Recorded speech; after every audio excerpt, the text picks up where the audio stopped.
What I am going to talk about today is literature. And yes, you look at a typical Maya text like this one, once again from Naranjo, our big Naranjo friends, and it doesn't sound like literature. If you exclude all the calendar information, it's the king was born, the king became king, and then this land fell, that land burned,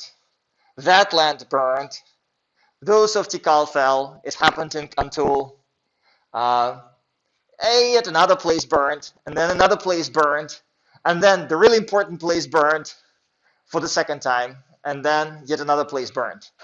So it's not a lot of literature is happening in this particular text. It's just a very long list of places they burned. And as far as archaeology is concerned, it seems that they actually did it. So this is not rhetoric. Now, in the scene, the king of Naranjo is victorious. He actually sits on a huge place named hieroglyph. This is just one big glyph. That's the name of the main temple at the site. So he literally sits at the main temple, and the kneeling ruler, or basically seated ruler, bound, tied ruler of Ukanal at the very bottom, Kanwitsnal, Kokak Balam, is here pleading for mercy. We know that he would actually be returned back to his hometown as a vassal, although it's hard to tell. There are at least 3 generations of them. They're all named Kokak Balam. No imagination at Ukanal. So we don't know whether this particular one made it, or it was his son, who happened to be his namesake, who was in fact sort of put back in power. Hard to tell, but nonetheless, after this happened, Ukanal became the vassal. So it's a very important event. Ukanal is a key sort of trade, commercial, communication node further south from Naranjo. So they're celebrating that. Presumably other burnings are just providing some context. Not much literature. It doesn't mean there is no literature in my text, but it's not easy to study, as you can imagine. There are different ways to approach the topic. Of course, it's just like any literature, we can use same techniques. The problem is that quite often when we study literature, we have enough cultural context to distinguish between different genres, to talk to people. And in case of Maya literature, we have to rely on present-day ethnographies or ethnohistories. Key terms here are discourse and meta-discourse. So discourse, of course, is how people write and speak in particular circumstances, and meta-discourse is how they talk about it. So what literature is often based on what people think it is. And of course, we cannot ask Maya about meta-discourse. They left us with no grammars or literary descriptions of what they thought of proper ways of writing or poetry and so on. But present-day Maya have terms for those things. So there is meta-discourse in present-day Mayan languages, and they're among the speakers of present-day Maya languages.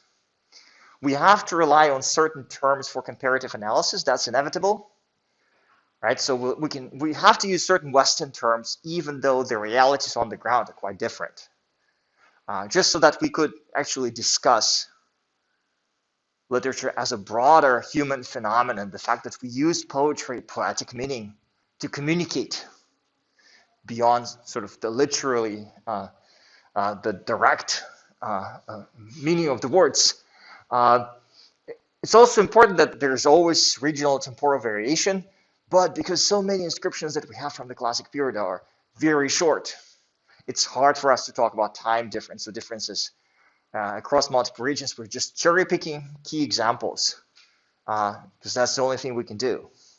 Every time we find something that looks like something more than mere straightforward rendition of burnings and decapitations and other important things, we just have to basically treat it as part of a set, even though in reality they may be part of different traditions in space and in time.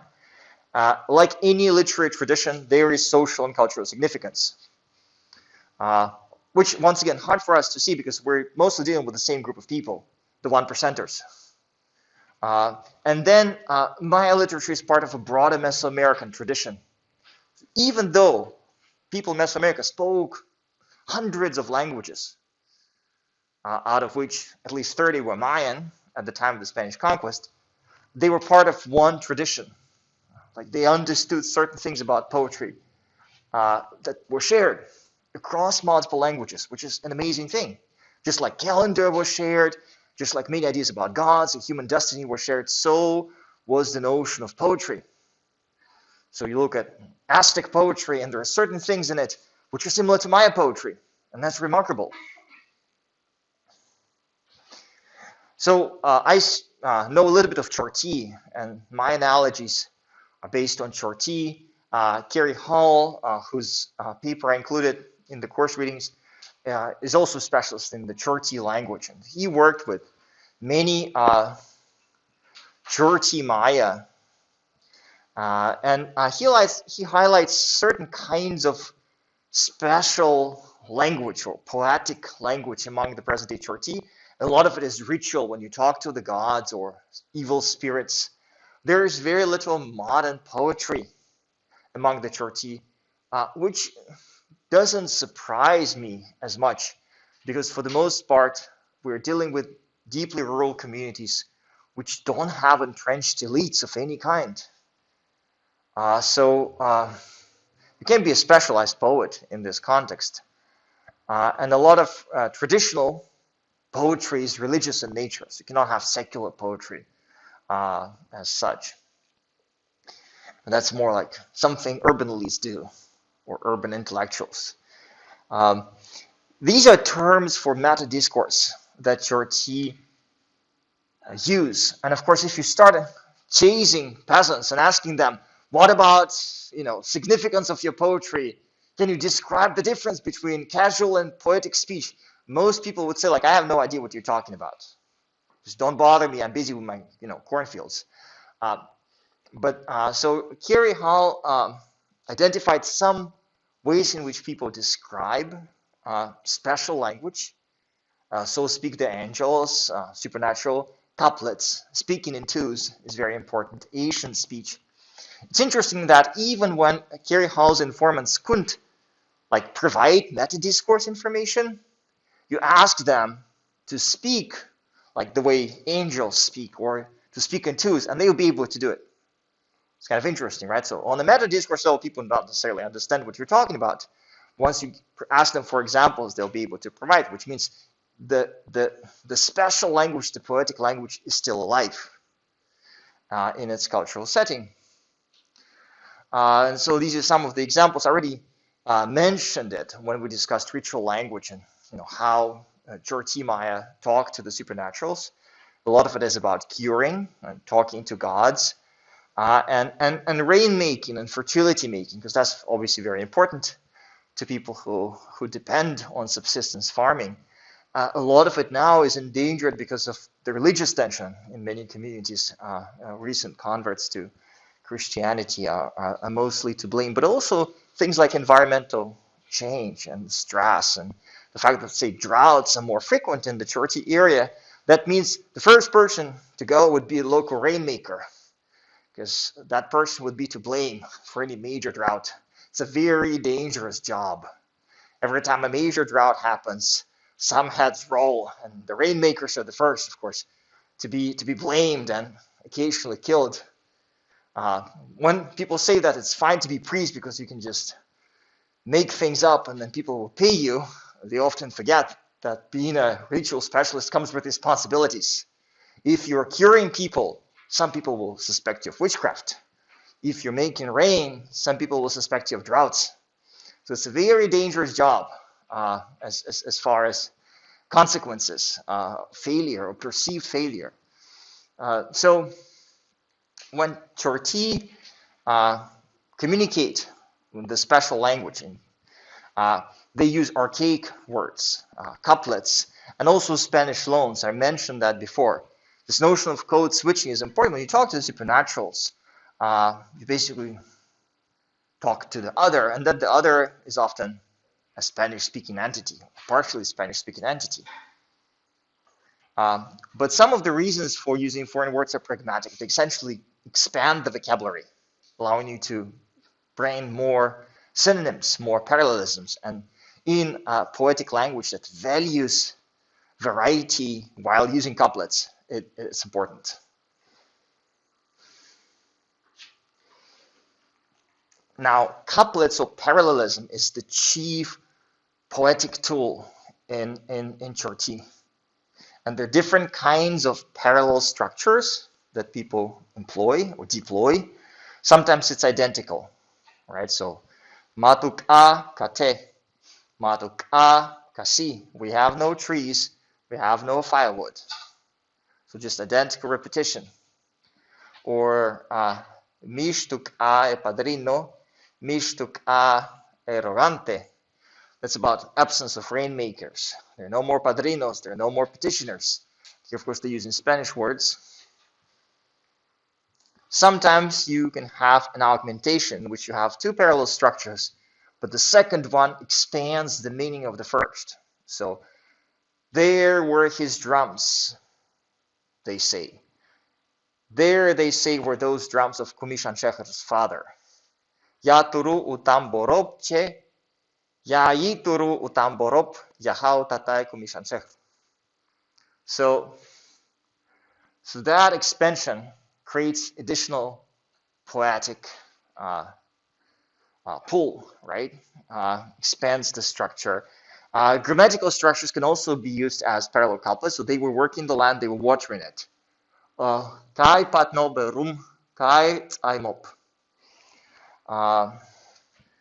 Ma'i hash taraturu, ma'i hash takarim chi. This is not he who lives here. This is not he with whom I grew up. We also use synonyms. Apachwinaya, achenaya, rechenya. Apachwina, achena, excavated, done.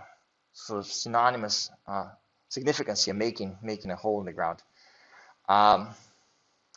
We can also delete things in a couplet, right? So you don't repeat part of the sentence. So in this case, achar, lying, is deleted in the second half of the couplet. So line with the evil wind of their appearance, the evil wind of their expressions. So we've seen those examples in classic period texts too.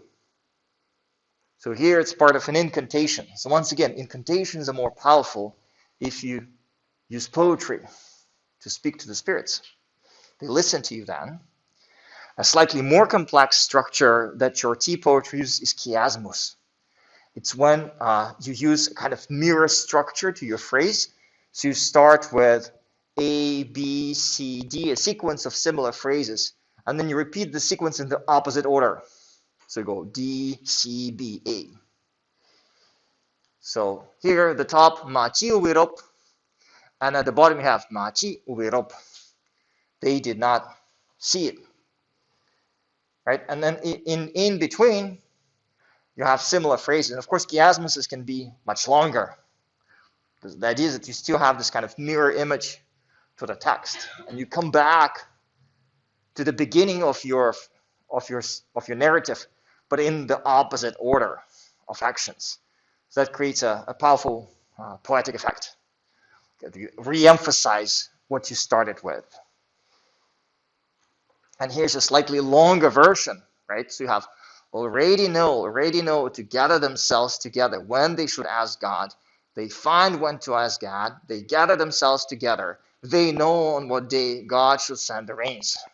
Once again, so here, already know on what day it will rain. They know on what day God should send the rains. Then it kind of comes together and then moves in the opposite direction. We usually use this kind of visual convention to indicate where the center point of a chiasmus is, right? Where it starts going backwards. So it's a common feature in Western poetry too. It's interesting that it is also attested in Chorti. And then, of course, you have a lot of couplets, which are what we call difrastic kennings. Remember, kennings comes from Scandinavian poetry. The idea is that things in a kenning do not mean literally what they're supposed to mean. They have an extra significance. And in this case, in Maya couplets, it's the same idea. So two things together they mean something else. So here, humans, animals are presumably referring to all living things. Ekonoch, a familia.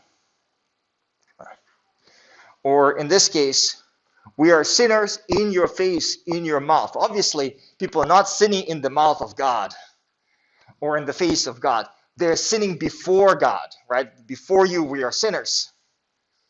So, tawut, tati. Or our mother, our father, you are our mother or father. And they're once again talking to God. Obviously, he's not mother and he's not father, but he is their progenitor in the broadest sense. So these are 17th century Cholti texts, liturgical texts.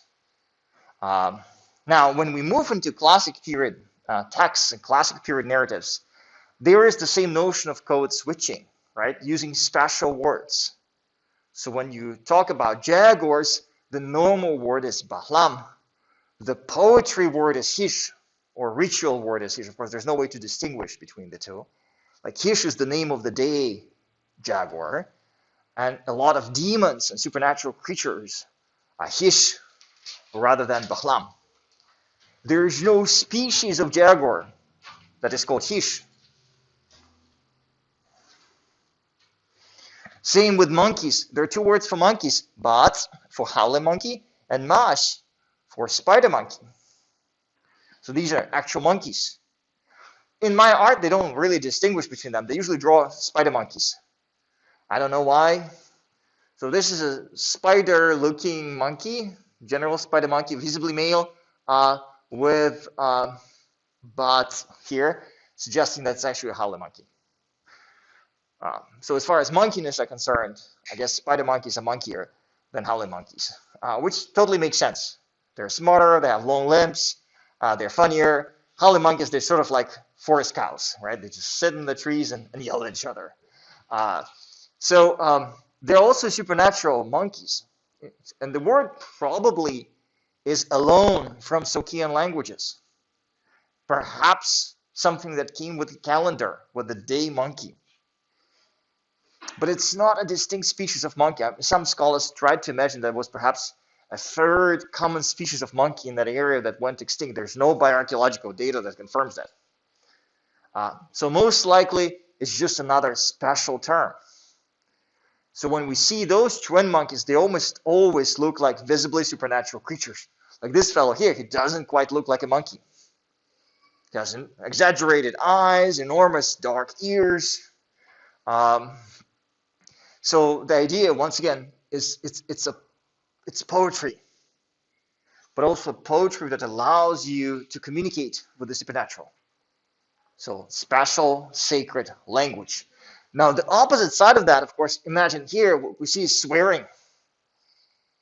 And that's another example of code switching. So you have a high language main narrative, poetry in the main narrative, and also the way, say, Garel, Itzamat, addresses his grandson, the Sun Lord. They communicate in couplets. He took my tooth, my clothes, my tribute.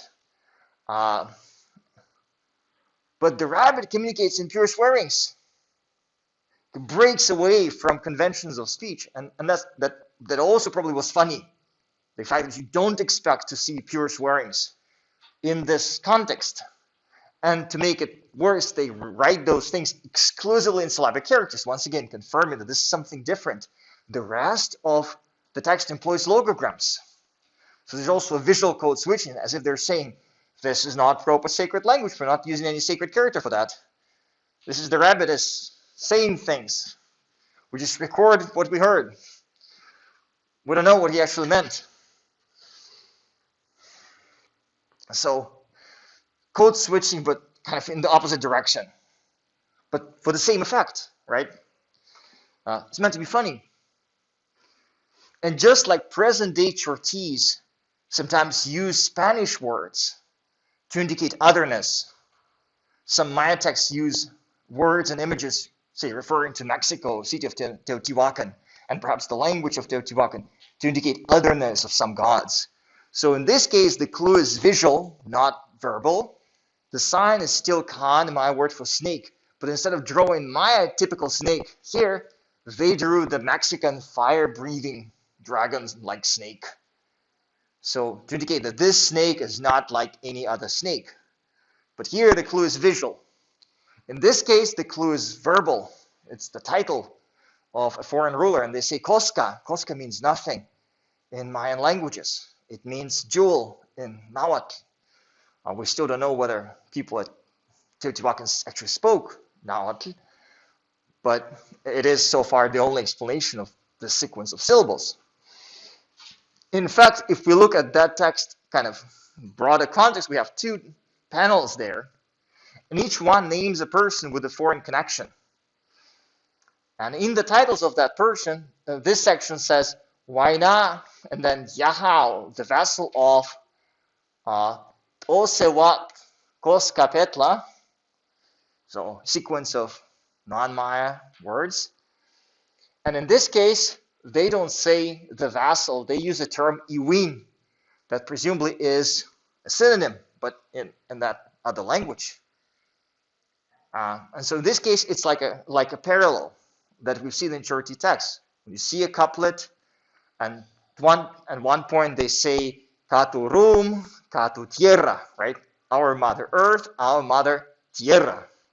In this case, they say this person is Yahao, and on the opposite side of the monument, they say that person is Iwin.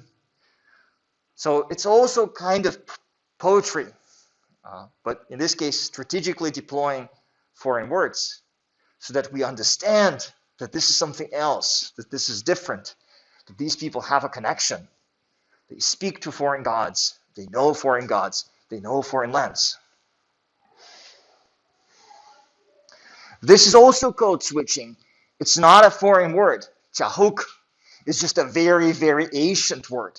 Sort of me dropping Latin on you in the middle of otherwise normal Latin, English conversation. So we like doing that in professional jargon. Like archaeologists, we would say terminus antequem, right? So it's like when we talk about archaeological dating. We don't have to do that, but we like doing it. It shows that we're professionals, just not any random person out there. In this case, it's the name of a building. So they extract a Proto-Mayan word for lightning in the name of a building, suggesting they still know how to use it. Chahuk, lightning. It's the lightning house. So once again, it's a kind of poetry when you can use a word from 1,000 years ago. And apparently, you know it. And of course, my god for rain, Chak, is the same word. It's just how they pronounce it in the classic period, Chak, not Chahuk. But apparently, they still know Chahuk. So, also code switching. And then, of course, you have couplets of different kinds. So this is some basic repetition. Tsutzom washaktik, tsutzom chanwinikab. Shall be completed 8 baktones, shall be completed 4 katones. So just very basic repetition. Or this one, chanal ikats, gabal ikats. Celestial jewels, terrestrial jewels. Chanal kabal celestial gods, terrestrial gods. Sorry for an extra glottal that shouldn't be there. In this case, this repetition is clearly intentional. They're giving us the titles of the king, who is very old. He's in his 5th katon of life. Howinikab, and they say Howinikab how? Howinikab bate, Howinikab titzil, Howinikab home. So once again, here this repetition is clearly intentional. You don't really have to say 520-year cycles 4 times. But it's an emphasis, right? He lived beyond 80 years. So 4 times they repeat that he is in his 5th katon of life. It's a remarkable thing to live that long. He was 80-something. So this is literature. This is no longer mere reporting of someone's age or someone's titles. Even when we look at Maya codices, this repetition is clearly poetic in nature. So, for example, at the introduction of the manuscript, they're naming the gods. And they say, is summoned or is called upon the god. And then they say, is called upon Itzamna, Huneshim, Hoitzamtun. So the first, presumably, they say, these are the gods which are called upon. And then they list them one after another, but they repeat the word. And in the example below, they contemplate their words or their prophecies. And same thing, utumuchich inichahao, utumuchich itzam kokach, utumuchich hunishim. So this repetition, once again, creates a poetic effect.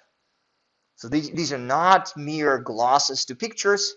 These are meant to be read as poetry, because gods love poetry. Also, Maya manuscripts make a very frequent use of synonyms. So the word prophecy has actually 3 very closely related words. Mut, muk, and muak. These are just synonyms. Imagine how hard it was for people who deciphered my glyphs, because the context is the same, the overall meaning is the same, but it's poetry, so they're not using the same word. And so the text is repetitive. Something is an omen of the white woman, a pure woman. But they use different synonyms for the word omen. So muan, hawk, is the mut omen, but mut also means bird. So, and then kuk is muk, prophecy, omen. Yashun is mut, as a bird omen. And then turkey is muwak. So in this case, once again, it's repetition, but the fact that they use synonyms creates this additional poetic effect when you read it out loud. In this case, you have 2 words which together refer to totality of something, like Chichen, all of the populated land. So in the third part of the couplet, they say people. So the omen of the land, the omen of the city, the omen of the people. Umuk kab, umuk chen, umuk winik. Or the prophecy of the land, the prophecy of the city, the prophecy of the people. Here, they could have just listed the titles of the person who died, but instead they turn into 2 sentences with expansion in the second part of the couplet, right? So, I chami balam chich ui ho winikab, winik most likely, but it's underspelled. Then he died, balam chich ui, he in his 5th katon, or 4 katon person. Chami, he died, the sahal of Abchante Shakti Lord. So obviously it's the same person who died, right? So this is once again poetry. This is not mere reporting of someone's death. It's supposed to be beautiful. In this case, gods create the world. They do the rituals at the beginning of the current creation. And there are 4 ahol, literally 4 scatterers, or scatterings. And then 4 black lord, black kopan lord, black waina lord. So here you have repetition of ik, chante ik ahau, ik shukupahau, ik wainalahau. So this is a kind of nested couplet in which certain parts expand, basically. But they don't repeat the word chante, right? They do it only once. Or in this case, it's another great example of nested couplet. So they say, in 2 moons, in 2 months, cha-u winal. Or cha-u cha-winal. In 2 moons, in 2 months. Umuk pohtam, the omen of the mat throne. So mat throne is a couplet in itself. 2 symbols of rulership. Umuk mat abisahau, the omen of powerless lord or lords. Ma akbis chok, the omen of powerless youth. So once again, abis, agbis, or abil, agbil in classic period text is together a couplet, right? But they don't repeat it. They don't say mat, abis, akbis, ahau. They say mat, abis, ahau, ma, akbis, chok. But of course, if you know my poetry, you immediately understand that those things go together. Except that in the first, they say lords, and in the second, they say youth. And of course, they could have repeated the muk here, but they didn't. That's a deletion. So together, it creates the poetic effect.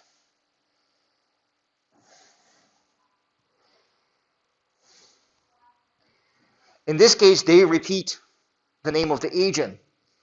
His room on his 11th year, on Tuahal, him, Sahal, priest, Peep, that's presumably his name. Him. Ha, Sahal, Akuch, Peep, Ha. So that's not common. You don't need so many independent pronouns. You actually don't need them at all in this sentence. But it's him. It's his. Right? It's his dwelling. It's his house. You've seen that example of Sabana Piletas, this kind of repetition that has the poetic effect. It was made round the carving of the hieroglyphs of the bulkwork stairway. Free something bulkwork. So you have repetition. They refer to the building twice under different terms. The Bolon Sakab Lord, or Lord Eternal, he of bow player's heart. And then you have this statement of war. It was destroyed the land. Chakach, or Chakach Kab, where the South Lords are, where the East Lords are, where the North Lords are, where the West Lords are. First, something fire. It is the fire of the divine something. Then she talks once more about the victory, and then as for him, them, another fire ritual, Chan Muyaltun, Chan Ichchuach. It is the name of the 3 sacrifices stone. It is the name of the Baal Lord. And then, of course, you have this statement that we covered before. He impersonated Hudchapat Inkin Chahao, the hot skin one, with the flint and the shield, war-hearted, or perhaps heart-chopping Baal Lord. He impersonated Hun Wich Nachkan in lordship. He impersonated Wuk Sawan Hunahao in Bolgim. So they have this constant repetition of these important phrases. Son of, unfortunately, missing section, Shalom Hol, Lord of Usich. This is an example that kind of connects our narratives with those in the codices. This is Chichen Itza, terminal classic period. Some of the forms like Hojbi, Ukach are actually Yucatecan passives. So these people are Yucatecan speakers using Cholan as a second language. But here you have lak muluk in on the day, 6 muluk, so they actually use the word day here. 2 in 12 mak. Pulhi ukah, his fire is burnt. Yash uk awil, yash feathered awil, uk abak it is the name of his God. 2 hun pistun, in the first stone, the first year. Pis is a numeral classifier, Yucatec numeral classifier. In one Lord, and one Lord is the name of the 20-year cycle, one katun of one Lord. And then Hojbi ukak, drilled is his fire. And then probably Hun uchuk, I'm less certain about the name of this deity. And then Ukaba, presumably Kuch, but missed here. So I have a couplet with some deletion going on. And then Tu Hun Pistun Ta Hunahao. So full repetition here. And then Ha, as for him, Tzakach, summoned in his ba, and we still don't know what it means, like in his heat, in his image, with his heat, with his image, with his something else, and then the name of the king at Chichen Itza who did it, Akupakal. So once again, this is poetry. You have 2 broadly similar statements, right, with some deletion and expansion. So high literature. Again, now classic period texts use a lot more difrastic kennings or couplets, whereas Spanish-speaking specialists call them difrasismos. We prefer difrasismo to difrastic kenning, and because kennings have a specific connection to Scandinavian poetry, and these couplets don't necessarily work in the same way. They don't necessarily carry extensional meaning at the word level. It's the combination of the words that generates additional meaning. So Ch'abak Ab, of course, the penance creation, the supernatural power, flint and shield, the seed and the light wind, that's the soul of the person.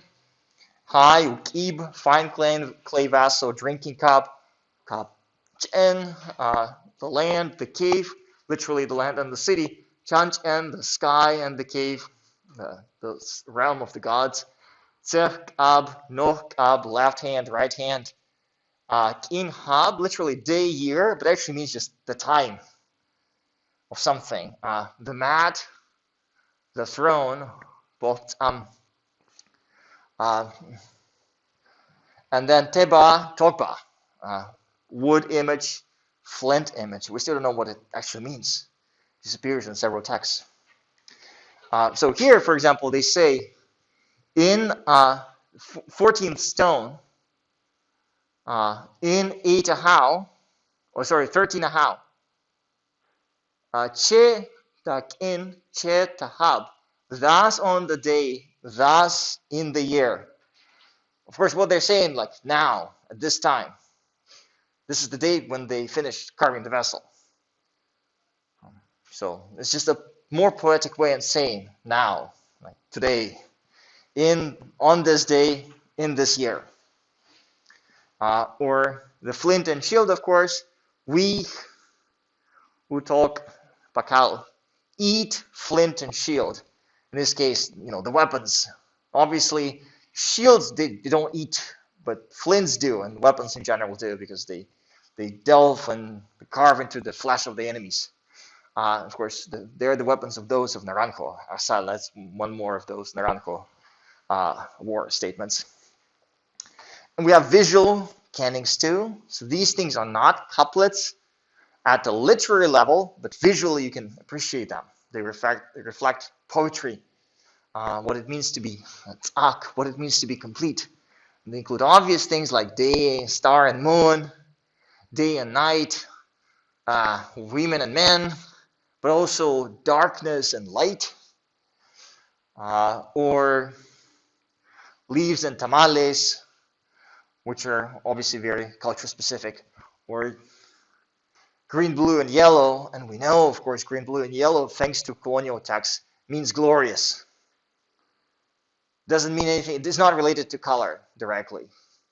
So Mary is green, blue, Mary is yellow because Mary is glorious. And we understand that thanks to translations, of course, from Spanish into indigenous languages. And of course, Spanish missionaries and priests were perfectly aware of the power of poetry, so they deployed it whenever they could in their own translations of Christian texts into Mayan languages.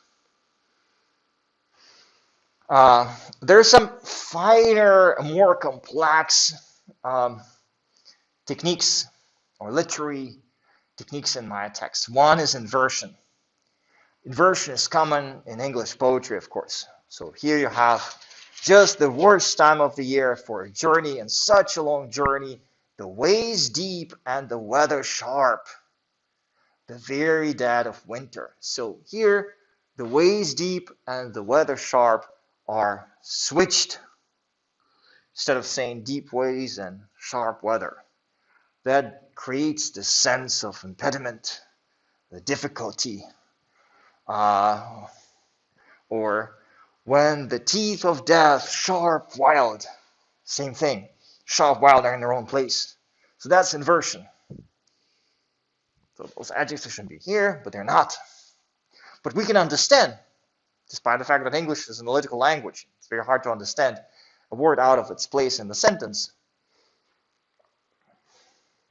Of course, this is an obvious example of inversion. This is a sign for rabbit. Lord, this rabbit, he took my tooth or my jewels, my clothes, my tribute. So rabbit is in the wrong place. A subject of the sentence should have been at the end. So here it's an obvious emphasis. So it's inversion for emphasis. This example is trickier, but it's also a poetic inversion. So the text says, Ushlahun kin ukwinikhi wak habi hun winikhabi sihi ukokanchan ik al sakun tuba ukokanchan buluk kaban chum kan halau kuhul bakala hawa ahwal or ahau. So what you have here is the date 11 Kaban, the seat of Kanhalau, is in the wrong place. It's right in the middle of the name phrase of the king. So you have Uko Kanchan tied the crown onto his forehead. He's, of course, the divine king of Bakal. So that thing should have been at the beginning of the sentence. On the day 11 Kaban, seat of Kanhalau, Uko Kanchan tied the crown onto his forehead. So it moves basically in the wrong place, creating additional emphasis. It's right in the middle of his name phrase. Because, of course, the syntax is different in English and versus my language. It's kind of hard to translate. But it's something like, tied the white headband upon his head, Ukokan Chan, on the day 11 Kaban, seat of Kanhalal, the divine king of Bakal. You kind of see how it builds the poetic effect here. Here's another one, also from Palenque text. On the day 11 Lamat, 6 Chichen, Caspar, we still don't know how to read that name, so that unfortunate nickname stuck, was born past 9 days, 3 months, and 13 years since he was born, until on Tukaban, 10 Shul, 3 days and 6 months later. Now that thing is out of place. They already have the distance number right there. So that refers to the distance between his accession and the period ending. Tied the crown on his forehead. Then it happened on 8 Ahau, 13 Chaksi home. It ended 9 Baktuns at Toktan. So he did it 3 days and 6 months later after period ending. So once again, this is poetry. This is not mere mistake. They're changing the order of words in the sentence. So for emphasis, obviously. In this case, on the connection that they like, period ending, big cycles of time, and cycles of kings.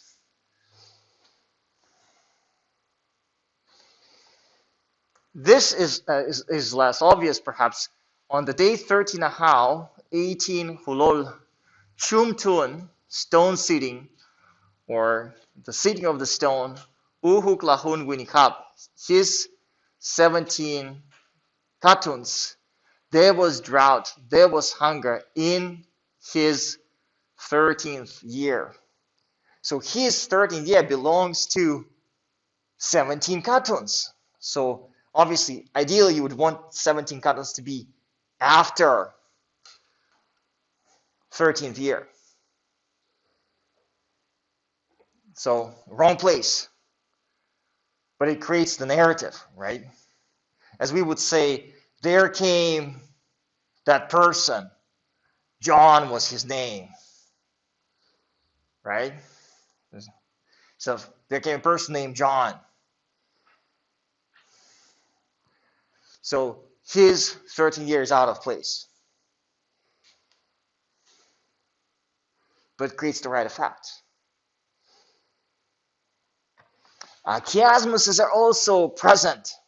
Not sometimes very obvious. This is a very lengthy text, the tablet of 96 glyphs at Palenque, and it starts with a period ending of 11 katuns, Tsutsui Ubuluk Winikab, and it ends with anniversary and kingship. And it used repetition too. Tsutsui Uwinikab Ta Haulel. Ha Winikabi Tau Hale. He's completed his katun and rulership. That has been his katun and rulership. And you can see how certain parts are similar too. So you have Ukapi Kinichanapakal, the great ancestral king Kinichanapakal, late 7th century. And now our protagonist Ukapi, Winikabahal, Wankatun Lord Kinichanapakal. And of course, they're both Kinichanapakals too, which is also very important. That's how parallelism is created. They're named after each other.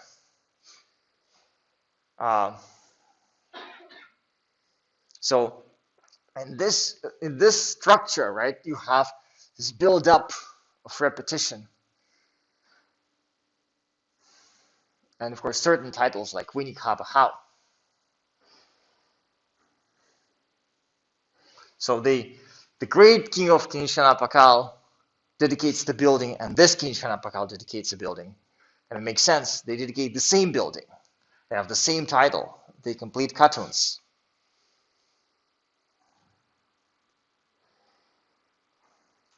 Now, why people do this kind of stuff? All kinds of reasons, perhaps, right? So maybe because it's beautiful.